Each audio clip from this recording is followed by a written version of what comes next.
Welcome to a brand new episode of Backpass with Ras, and we are on our Euro special. Today we are featuring a team that became popular probably around the late 90s. It's a team called France.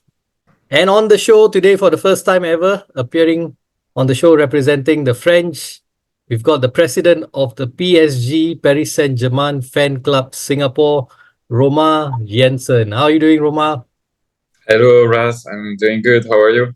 I'm good, man. I hope I got the pronunciation of your name right. Yeah, it's good. It's good. It's No good. worries. All right.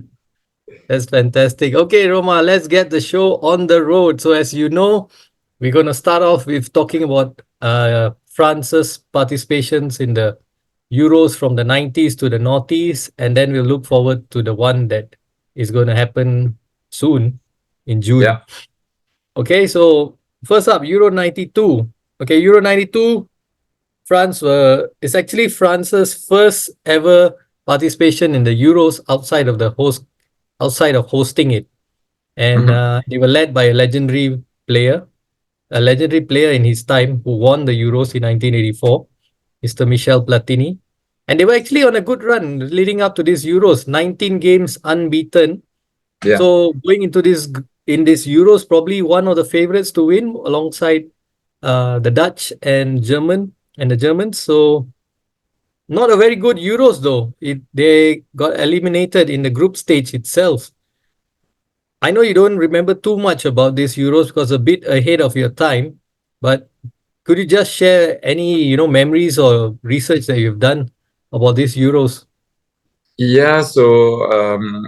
Obviously, yes, like you said, I was a little bit too young. I was about 6 years old when this happened, so a bit too early for me to really cheer for my team yet. But as a big fan of football, PSG, and of course France and football in general. So I've read a bit and seen a lot of videos, historical videos about this. So what I remember or what I know about Euro 92 is that obviously, like you said, there was a team that was coached and managed by Michel Platini, which is a big legend in France.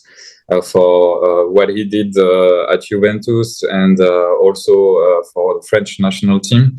And yes, I mean, the campaign started really well for France to actually qualify for Euro 92. Like you said, there was a big series of games where they were unbeaten. I think it was actually a record at that time because France won all their qualifier matches to participate to Euro. So obviously, after doing so, they were seen as the favorites for the competition. I believe they had a lot of players from Marseille at that time, which was the team in France that was the strongest, and also in Europe. A year later, they would win the Champions League. So Platini was really hoping to do something for these Euros in Sweden. Unfortunately, it didn't go as planned. Like you said, group stage elimination right away. It was a tough group for France, though. I mean, they were in the group of Sweden, which was hosting the tournament, Denmark as well, which we all know in France that at later stages of these competitions, Denmark will become one of our nemesis, whether in the World Cup or the Euros. And of course, England, which will also be eliminated at group stage. So the two Nordic countries playing almost at home for Sweden, and Denmark is not far away. Made the best of this competition for them, at least at group stage, and France was gone. So it was quite a disappointment in France, knowing that we had one of the best teams of the competition. Yeah, and you had 8 players from Marseille. So you're talking about players from Marseille. You had a player that would also become the Ballon d'Or winner, Jean-Pierre Papin. A year before, actually, he was the Ballon d'Or winner in 1991. So and he was in partnership with a certain Mr. Eric Cantona. I think a lot of English football fans will remember him at that time. And leading up to this Euros, he was already in England playing for Leeds United. And he had just won the English League that in those days was called the English First Division.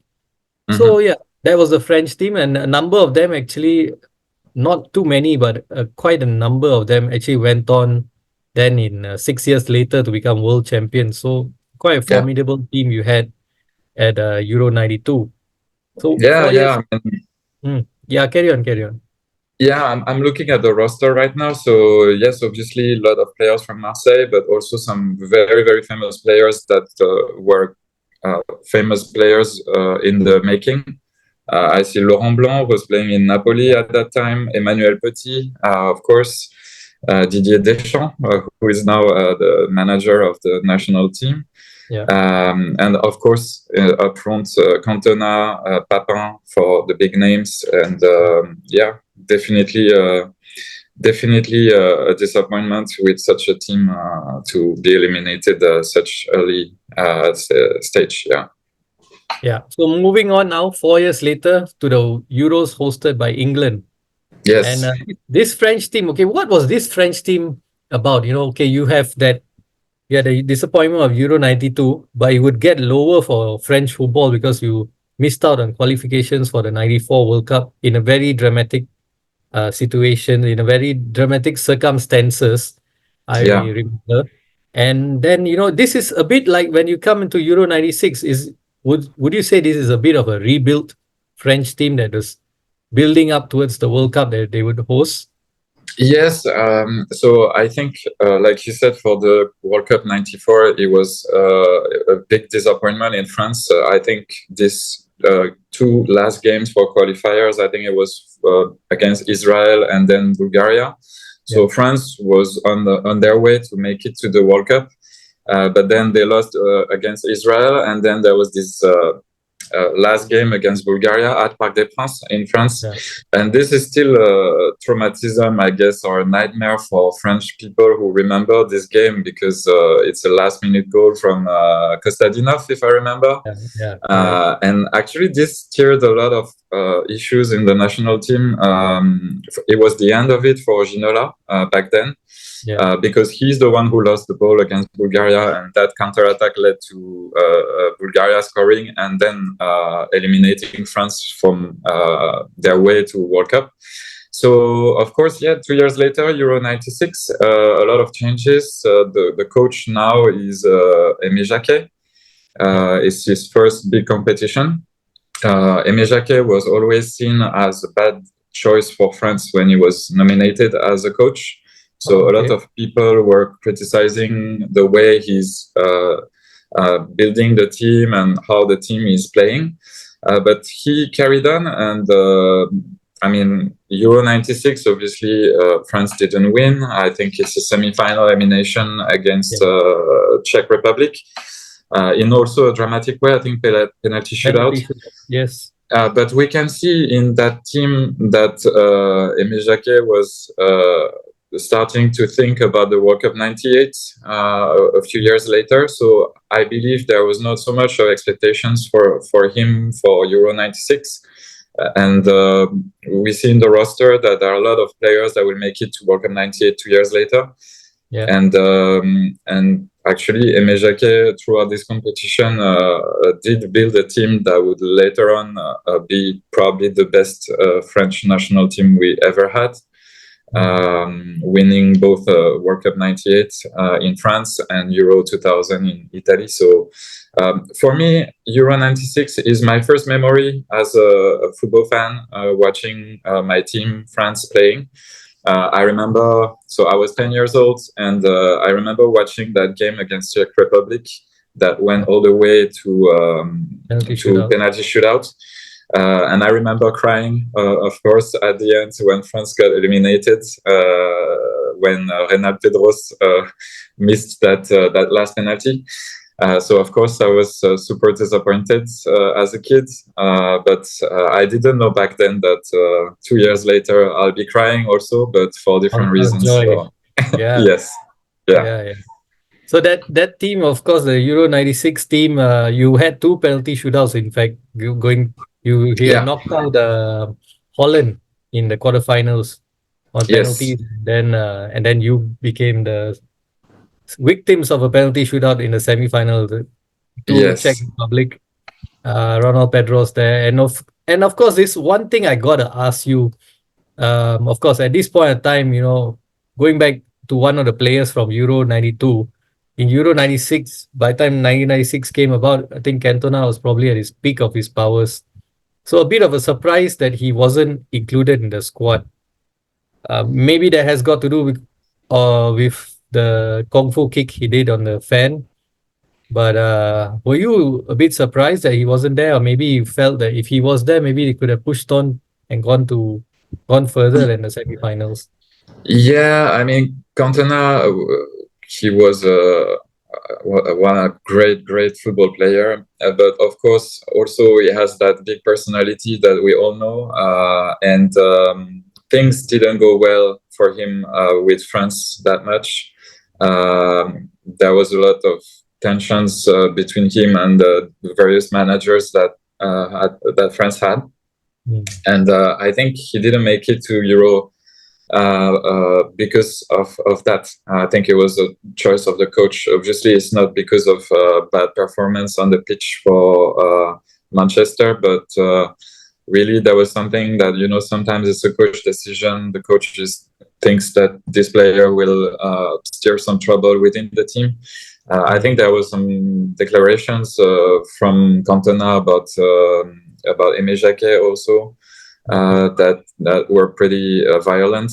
So obviously, this was not going to happen for him. Okay. Yeah, all right. But it's a big miss for France to not play such a player, of course. Yeah, true. So now moving on to one of your glorious appearances at the European Championships, Euro 2001, hosted by Holland and Belgium. At this point, France were the defending world champions. Yeah. So they were at the peak of their powers for sure. And going into this Euro, they were one of the favorites to win it. They won it in the end. I think they became probably one of the first country to win the Euros, the World Cup and the Euros consecutively. Yeah. What can you say about this French team? It was marvelous, of course, to watch. A lot of people at this point, I think a lot of people became French fans of the French national team in this part of the world. So yeah, what are your memories? Good memories, of course. So after World Cup '98, and this I forgot to mention, also Euro '96 was the first time Zidane was playing for France. Yeah. So back then he was playing for Bordeaux, and he was the great player in the making, but we didn't know yet who Zidane is. So he's shown his glory for the World Cup '98, and then 2000 and after he was Zidane, everybody knows that marvelous player. So that is the generation that is the part of, Didier Deschamps, Emmanuel Petit, Robert Pires, Patrick Vieira, then we have Djorkaeff, Henry, Trezeguet. So this is the team we are talking about now. Barthez, goalkeeper, Laurent Blanc, Desailly, Thuram.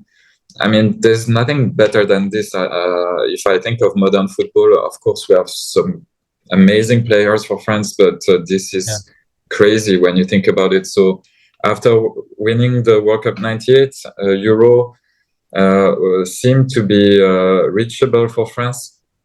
But we also know that France has this tendency of playing 50% of the tournament. So it's always one good tournament, then back to a bad one, and good and bad.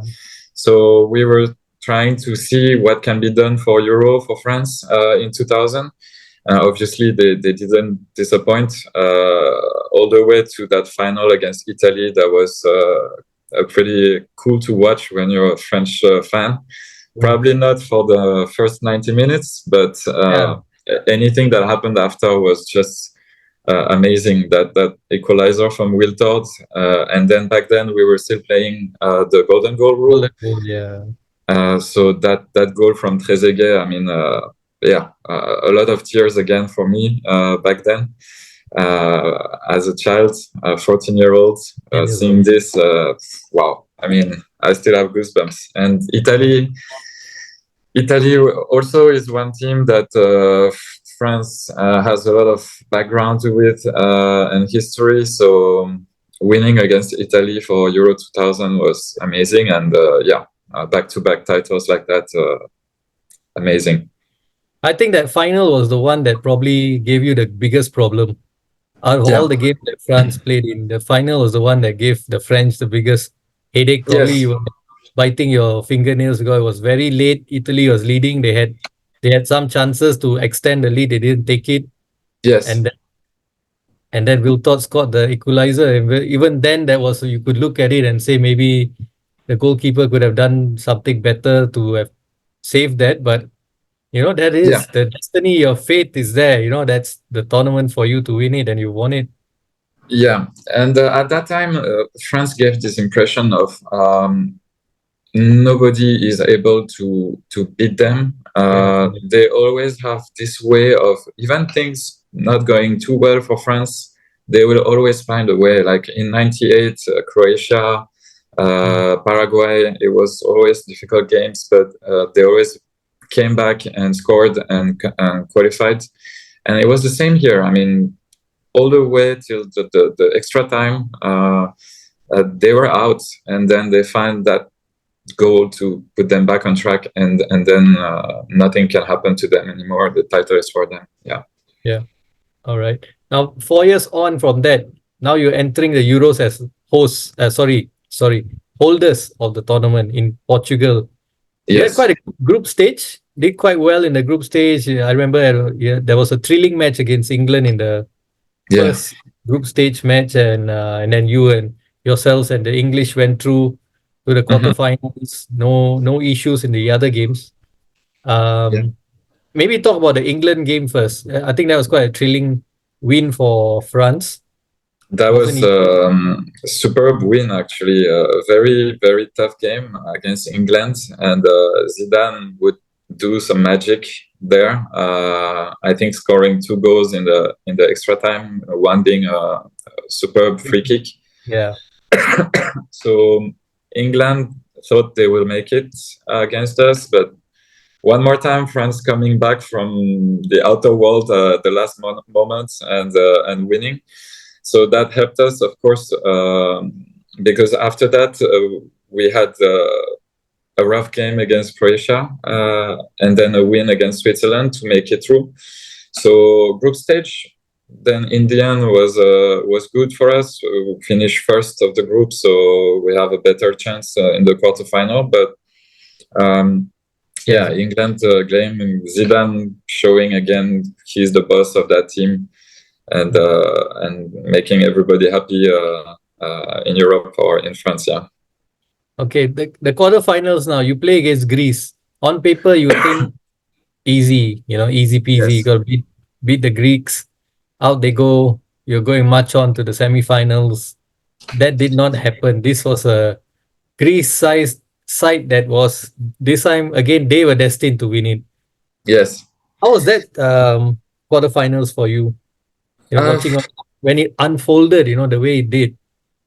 Yeah, I mean, for us, we were super happy to know that we would play Greece, because there were a lot of other teams that we wanted to avoid. So Greece is like a gift of the skies, for you. Like Greece, they never really, I mean, with all due respect, but Greece is not a team that is feared in Europe. So we were like, that's absolutely perfect. We're gonna just stroll in the semis and then see what happens there. But then, they had this amazing striker that had the tournament of his life, Caristias. Yeah. Always the same way of scoring goals, getting some corner kicks in, and this guy will just put his header and score, and France was never able to come back from this. And then we were out, so it was definitely a disappointment for sure, but a bit less disappointing when Greece did this again to Portugal and went on to win, which is a beautiful story for Greek people and Greece to grab a tournament like this. So yeah, good for them, bad for us. Yeah. On that quarterfinal, would you say maybe France were overconfident, or what went wrong for the French? Yeah, probably a little bit of overconfidence. Although after Greece scored, I think, around 60, 65 minutes.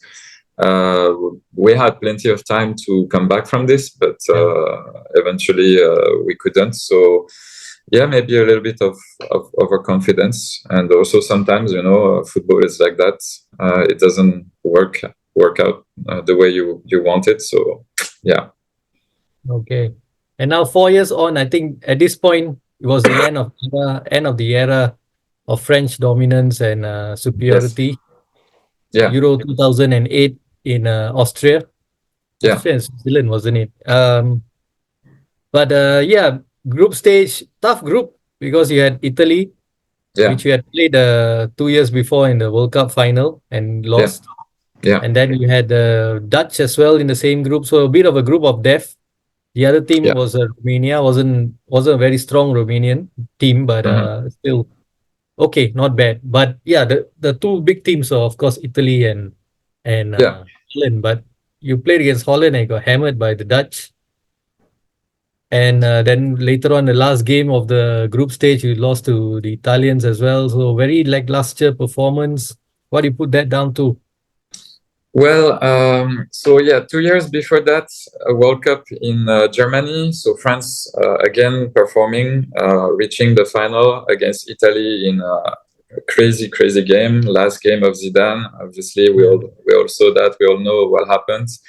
So we had a very strong team still.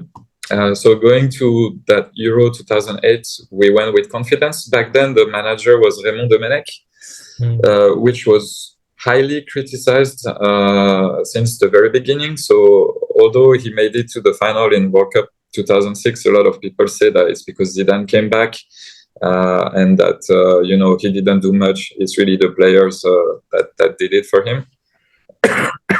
Sorry. And then Euro 2008, so no Zidane. We still have some great players. We have Henry. We have good players. But then the Raymond Domenech story is piling up, you know, and always very weird way of communication with media and everything. So people start to see that Domenech maybe is struggling a little bit. And that Euro 2008 is the beginning of a horrendous era for French football because of this, obviously. Euro 2008, where we didn't perform, there was some media madness with Domenech at the end of this, where after getting eliminated, right after the game against Italy, so we are out. The first thing that Domenech says is, yeah, we are eliminated, but you know, it's not that bad because today is a great day. I'm proposing to my girlfriend and we are going to get married. So you say that to French people who are super pissed already. So it's really the beginning of the end for France national team here. And then 2 years later is the World Cup in South Africa, still with Domenech. He still managed to stay. And then another crazy tournament with so bad performance for France. So yeah, this Euro was very disappointing, but it was the beginning of a tough era for French football. Yeah. But okay, I know Euro 92 was a bit early in your memory, but between Euro 92 and Euro 2008, which was worse? For me, obviously, it's the 2008 because that's the one I remember. But I believe 92 was also a very big disappointment, probably bigger because we were the favorites of the tournament and we are eliminated at such an early stage. Compared to 2008, I think at this point, France is no longer favorite. It's Spain or Netherlands who are ruling the European football at that time. So, and we also know we don't have Zidane anymore. We lost a lot of players in the process. So it's a new generation of players that are coming. Some of them doing really great in the future, but some others we never heard about them anymore. Yeah. So yeah, I think if you ask about expectations, probably there were bigger expectations on the 92 one, and then a bigger disappointment. the disappointment we had in 2008 was not only a sports or football problem, it was also the way French team was displaying their spirit, and this was crystallized in one person as well. It was the manager, Domenech, who is probably one of the most hated personalities in France right now, still. Okay. Yeah, so just to give you a recap for those listening and watching, this French team, maybe a bit aging, quite a number of players I see are in their 30s, but they still had players like Vieira, Galas, Makelele, Garinda, Anelka, Benzema. Benzema is very young, 20 years old. Henry, Samir Nasri, Patrice Evra, Thuram. So, wow, there's quite a lot of players that played for big clubs. Ribery was quite young as well. Yeah. So yeah, it was a bit of a disappointment for the French to get knocked out that early. I can understand. So yeah, that brings us to the end of our recap of the old Euros. Now, looking forward to this Euros. France is one of the favorites again to win this tournament. What are your expectations of the French team? So, like you just said, we are the favorites, and usually when we are the favorites, it's not good for us. We prefer to be the underdogs, and people don't expect us to bite. So, of course, last Euro for France was a disappointment. We got eliminated by Switzerland. We were winning 3-1, and then we conceded 2 goals, and then we went all the way to penalty shootout, and then we got eliminated. So, and that was a couple of years after World Cup 2018, which we won. So we were favorites for 2020, which was played in 21, if I'm not mistaken. Yeah. And then last World Cup, everybody remembers that France-Argentina, another great campaign for France. So now, yes, we are one of the favorites, but I'm a little bit worried because I know by experience that France has these up and downs, and we can't keep doing finals and finals and finals. So let's see. We have a good team, of course, great players, but we should be feared of England. I think this year they have probably one of the best generations of players they had in a very, very long time. So let's see. It's again Didier Deschamps who is he's the French coach for probably 10 years now. He has delivered so many good results for France. We are so lucky my generation is so lucky because we have seen many finals, many wins for France. Not everybody can say that. So I hope we can do something. Let's see. I'm gonna watch this with a lot of passion as usual, and we will see. We will see. But good hopes. Yeah, good hopes. Is there in your mind, because you have a bit of a trepidation going into this Euros? Is there anything that you feel will stop France from winning the Euros? I'm a little bit worried about Mbappe, to be honest, because he is our best player for France. And we all know that it's the end for him at PSG. This season for him was okay at PSG, but we can see also that maybe his mind was elsewhere while playing for PSG. So we still don't know where he is going to transfer. We all guess that it's going to be Real Madrid, and it's probably going to be that. But I really hope that these things are clarified before the Euro, so he can, focus on playing for France, put all these extra sports topics aside for the competition, and come back as the Mbappe we all know for the French national team, the Mbappe that runs faster than light, the ones that scores beautiful goals in the span of 5 minutes, scoring 2 goals. That's the Mbappe we want to see. So that's my worry for this team. But apart from that, we have great players, great team, great coach. So maybe we should expect to do something good. Yeah. All right. And Who would you say will be the underdogs of this tournament? Or you think this team, nobody's talking too much about them, but I think they will do quite well. Um, I don't know if it's appropriate to say underdogs when you talk about Germany, because they are always a strong team. But in the recent past, they've not performed well, whether it's Euro or World Cup. But at the end, Germany, they always come back. So nobody is expecting them for this tournament. Obviously, they have a great clubs that are performing. We have Bayer Leverkusen, so they'll be having players from there playing for the national team. England, they are obviously the strongest team at the moment. As well, yeah. I'm a little bit worried for them because it's not working out for them usually. So, and as a French, I hope they won't perform. But